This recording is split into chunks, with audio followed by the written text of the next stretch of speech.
Hello everyone, मैं हूं गुरवंत कौर और ये है class third EVS new book the wonders world का चैप्टर नंबर 10।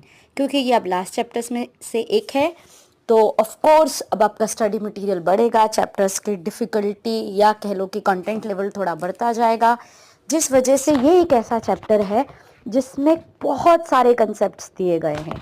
तो उसको समझाने के लिए सबसे पहले जो मैं आपको दिखाना चाहती हूँ या समझाना चाहती हूँ कि आप बच्चों को जब स्टार्ट करवाएं तो सबसे पहले इन फ्लो चार्ट से स्टार्ट करवाएं, ताकि आप बच्चों को इजीली पहले एक लेआउट दे सकें और बच्चे ये समझ जाएं कि इस चैप्टर में हमने करना क्या है। उसके बाद आप क्वेश्चन आंसर्स एक्टिविटीज़ वो सब फॉलो कर सकते हैं। सबसे पहले आप बच्चों को बताइए कि एग्जिस्टेंस के अकॉर्डिंग मटेरियल जो है वो लिविंग और नॉन लिविंग थिंग में डिवाइडेड है। उसकी क्लासिफिकेशन लिविंग थिंग्स और नॉन लिविंग थिंग्स में आती है। फिर आप बच्चों को बताइए कि उनकी मेकिंग के आधार पर वो नेचुरल या आर्टिफिशियल में डिवाइडेड है। फिर उनको बताइए उनकी प्रॉपर्टीज़ के आधार पर वो सॉलिड, लिक्विड और गैस में हम उसको क्लासीफाई कर सकते हैं। और फिर आप बताइए उनकी सी थ्रू यानी उनमें से देखने की क्षमता के आधार पर हम उनको ट्रांसपेरेंट, ट्रांसलूसेंट और ओपेक शामिल कर सकते हैं। अब क्योंकि पूरे चैप्टर में ये सारे कंसेप्ट्स दिए गए हैं तो इसीलिए इन चैप्टर्स के कंसेप्ट्स को अगर हम एक साथ समझाएंगे तो बच्चों के लिए बहुत क्लमजी हो जाएगा। तो इजी वे में हमने ये बता दिया। और चैप्टर है what are things made up of या things are made up of. तो हम बताएंगे कि जितनी भी दुनिया की चीज़ें हैं वो किसी ना किसी मटेरियल से बनी हुई हैं, चाहे वो प्लांट प्रोडक्ट्स हैं, चाहे वो एनिमल प्रोडक्ट्स हैं, चाहे वो वुड है, मेटल है, क्लॉथ है, प्लास्टिक है, ग्लास है, क्ले है या प्लांट और एनिमल प्रोडक्ट्स है। जब आप बच्चों को ये बेसिक चीज़ समझा दोगे, बेसिक कंसेप्ट दे दोगे, उसके बाद बच्चों के लिए चैप्टर समझना आसान हो जाएगा। तो मैंने इस पूरे कंसेप्ट को एक छोटे से फ्लो चार्ट के रूप में अलग से कर दिया है, जिसमें मैं बताऊंगी मटेरियल जिसको हम मैटर कहते हैं वो लिविंग थिंग या नॉन लिविंग थिंग में डिवाइडेड है। लिविंग थिंग्स हमेशा नेचुरल होती हैं, उनको हम नॉन लिविंग आर्टिफिशियल नहीं बोल सकते। नॉन लिविंग थिंग है वो नेचुरल भी हो सकती हैं, वो आर्टिफिशियल भी हो सकती हैं, और उसके बाद वो सॉलिड हो सकती हैं। अगर वो आर्टिफिशियल हैं या भी नेचुरल भी हैं तो भी या वो सॉलिड हो सकती हैं या लिक्विड हो सकती हैं या गैस हो सकती हैं। अब गैस को तो हम देख नहीं सकते, it can not be seen. Liquid या ट्रांसपेरेंट होता है या ट्रांसलूसेंट होता है डिपेंडिंग ऑन इट्स विस्कोसिटी, उसकी थिकनेस पे डिपेंड करता है। और सॉलिड जो है वो ट्रांसपेरेंट, ट्रांसलूसेंट और ओपेक हो सकता है। और यही सारे कंसेप्ट आपने इस चैप्टर में देने हैं। क्योंकि अब बच्चे लास्ट चैप्टर्स पे हैं तो ये चैप्टर्स के जो आंसर्स हैं वो थोड़े से बिट डिफिकल्ट हो जाएंगे, बट आप पे डिपेंड है कि आप इनको सारे पॉइंट्स उनको करवाएं, कम पॉइंट्स करवाएं या कितना कराएं। तो टू स्टार्ट विद सबसे पहले एक्टिविटी आप नेचर वॉक करवाइए बच्चों को, ताकि वो डिफरेंट मटेरियल्स को खुद आइडेंटिफाई कर पाएँ। अलग अलग चीज़ों से बनी अलग अलग टाइप की चीज़ों को या बनी हुई चीज़ों को वो क्लासीफाई करके लिख पाएँ कि ये वुड की बनी हुई ये चीज़ें हमने देखी, या लिविंग थिंग्स हमने ये देखे, या नॉन लिविंग थिंग्स हमने ये देखे, या मेटल की बनी हुई ये चीज़ें देखी उस पूरे नेचुरल वॉक के दौरान। उसके बाद आप डिफरेंट मटेरियल्स क्लास में ला सकते हैं और बच्चों को बता सकते हैं कि उनके मेकिंग के आधार पर अगेन वो नेचुरल हैं या मैनमेड हैं, या उन आप बता सकते हैं कि वो किस मटेरियल से बनी हुई हैं, आप उनको सेपरेट कर सकते हैं। उसके बाद आप फाइबर्स यानी कि पेपर फाइबर से आप पेपर की स्ट्रिप्स काट लीजिए और आप उनको आपस में वीव करके आप फैब्रिक बनवा के दिखा सकते हैं। आप क्ले से कुछ बनवा सकते हैं बच्चों को, और या आप एक साउंड एक्टिविटी करवा सकते हैं जिसमें आप डिफरेंट टाइप के मटेरियल जैसे मेटल का ग्लास, कांच का ग्लास, रबर की कोई चीज़, वुड की कोई चीज़, इन सबको रख के एक स्पून से आप साउंड मेकिंग एक्टिविटी कर सकते हैं। और आप डिफरेंस बच्चों को बता सकते हैं कि हर टाइप का जो मेटल है या मटेरियल है वो कितने अलग टाइप की साउंड निकालता है और लाउडेस्ट साउंड किसकी है। अब आप चैप्टर स्टार्ट करते हैं एज यूजल फन एक्टिविटी से, क्योंकि ये थिंग्स मेड ऑफ है तो आप कुछ भी बच्चों से बनवा सकते हैं ऑफ देयर चॉइस, वो जो भी बनाना चाहें। और आप उनको बोल सकते हैं आप बताइए कि ये किस चीज़ की बनी हुई है। अब आते हैं डिफ़ाइन पे। तो अब सबसे पहले मटेरियल डिफ़ाइन कीजिए, फिर मेटल डिफ़ाइन करवाइए। बच्चों को मेटल पता होना चाहिए, उनका बेसिक कंसेप्ट बच्चों को आना चाहिए। ग्लास बताइए, ग्लास क्या होता है, उनको दिखा भी सकते हैं आप। फ्लेक्सिबिलिटी का कंसेप्ट दीजिए। और बताइए और क्या होता है।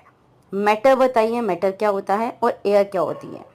उसके बाद हम चीज़ों को उनकी स्टेट के अकॉर्डिंग हम किस यानी उनकी कंपोजिशन के अकॉर्डिंग हम उन्हें किस कैसे क्लासीफाई कर सकते हैं। तो हम उन्हें सॉलिड, लिक्विड और गैस में क्लासीफाई कर सकते हैं। कितनी चीज़ें नेचर में एग्जिस्ट करती हैं, किस टाइप की चीज़ें नेचर में एग्जिस्ट करती हैं, वो हम बच्चों को बता सकते हैं। हम सब नॉन लिविंग थिंग्स को कैसे क्लासीफाई कर सकते हैं, नेचुरल या आर्टिफिशियल्स पे। हम इन पे शॉर्ट, सॉलिड, लिक्विड और गैस पे आप शॉर्ट, उनकी प्रॉपर्टीज़ के बेसिस पे आप शॉर्ट नोट लिखवा सकते हैं बच्चों को। बहुत सारे पॉइंट्स मैंने करवाए हैं, आप 3-3 भी करवा सकते हैं according to the level of third class. फिर उसके बाद आप उनके पार्टिकल्स की, यानी जो उनके अंदर एटम्स होते हैं, अब एटम का कंसेप्ट थर्ड क्लास के बच्चों को देना बहुत डिफिकल्ट हो जाएगा, तो आप पार्टिकल्स वर्ड यूज़ करके बता सकते हैं कि जो भी सॉलिड बने हुए हैं, लिक्विड बने हुए हैं, गैसेस बने होते हैं, तो उनके अंदर जो उनकी कंपोजिशन है, जिन पार्टिकल से वो बने हुए हैं, उनकी जो कंपैक्टनेस है वो कैसी होती है। क्वेश्चन नंबर 6 आप देखिए, तो आप बता सकते हैं कि अब हमारे पास डिफरेंट मटेरियल हैं, उनके हम एग्जाम्पल्स दें कि इस मटेरियल की क्या क्या चीज़ बनी हुई है, जैसे प्लास्टिक से क्या क्या बना हुआ है, ग्लास से, मेटल से, फाइबर से, वुड से, क्ले से, आप कुछ एग्जाम्पल्स बच्चों को करवा सकते हैं।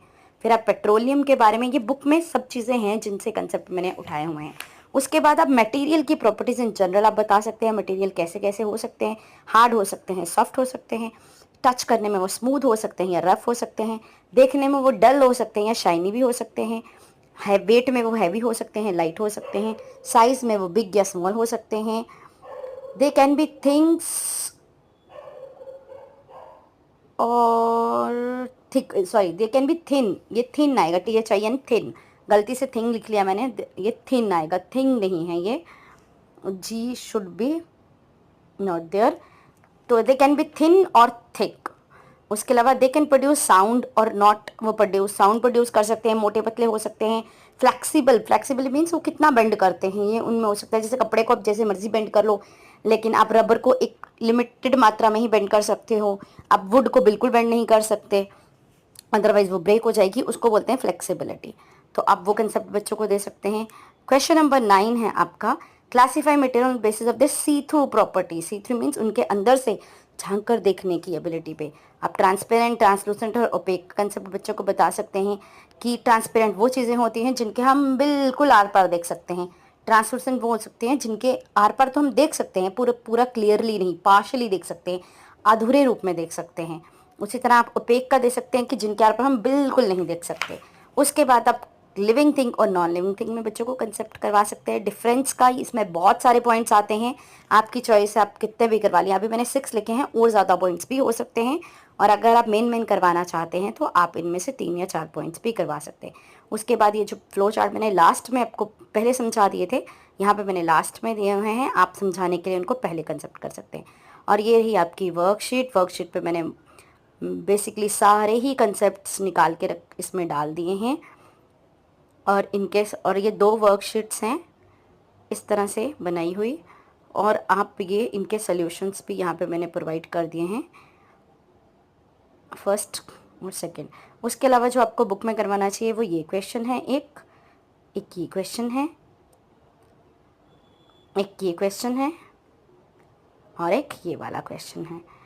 आप ये क्वेश्चंस बच्चों को, ड्रॉ 3 नेचुरल आर्टिफिशियल थिंग्स, इस पेज में, ये सारे पेजेस मैं वो आपको हर बार डालती हूँ जो आप बुक पे ही करवा सकते हैं। ये क्वेश्चंस आप बुक पे ही बच्चों को करवा सकते हैं, नोटबुक पे करवाने की इनको ज़रूरत नहीं है। ऑल्दो इनके कंसेप्ट मैंने नोटबुक पे करवाने के लिए भी टच कर लिए हैं, बट अदरवाइज़ फिर भी आप वहाँ पे चाहे तो बुक में करवा सकते हैं और चाहे तो स्किप कर सकते हैं।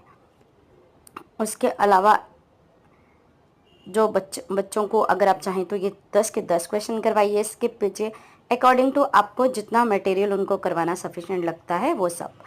तो that was your chapter number 10, and we will be here soon with the next chapter 11th of this book. Till then, goodbye, have a safe day, be safe, be happy. Thank you everyone.